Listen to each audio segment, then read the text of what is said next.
ఇది నేను గడ్డిపల్లి నుంచి హుజూర్నగర్ పోతూ గడ్డిపల్లి గ్రామంలో సొసైటీ యొక్క ధాన్యం కొనుగోలు కేంద్రం దగ్గర ఆపడం జరిగింది.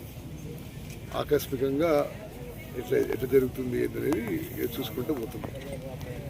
ఈరోజు తెలంగాణ రాష్ట్రంలో మేము 80 లక్షల మెట్రిక్ టన్ల ధాన్యం కొనుగోలుకి ప్రక్రియ ప్రారంభించాం.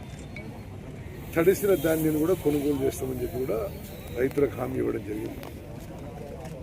భారతదేశంలో స్వాతంత్రం వచ్చిన తర్వాత స్వతంత్ర భారతదేశంలో 29 రాష్ట్రాల్లో ఒక పంటలో ఇంత ధాన్యం ఒక ప్రభుత్వం కొనుగోలు చేసిన దాఖలాలు లేవు.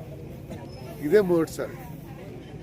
వీళ్ళు ధాన్యం ప్రొక్యూర్మెంట్ సెంటర్లో అమ్మిన తర్వాత జిల్లా కలెక్టర్లు తొందరగా రికార్డ్ చేసి పంపిస్తే మేము ఎంఎస్పితో సహా ఎంఎస్పి రేట్తో సహా బోనస్ కూడా 48 నుంచి 72 గంటల్లో రైతులకి చెల్లింపు చేయడానికి అన్ని ఏర్పాట్లు చేసుకున్నాం. ఈసారి ఈ ధాన్యం కొనుగోలుకి రాష్ట్ర ప్రభుత్వం సుమారు 24-25 వేల కోట్లు ఖర్చు పెట్టడానికి సిద్ధంగా ఉన్నాం.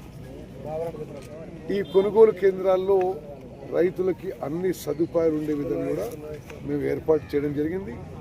మరి ఈ ధాన్యం కొనుగోలు కేంద్రాల్లో పనిచేసే సిబ్బందికి ట్రైనింగ్ కూడా ఇవ్వడం జరిగింది.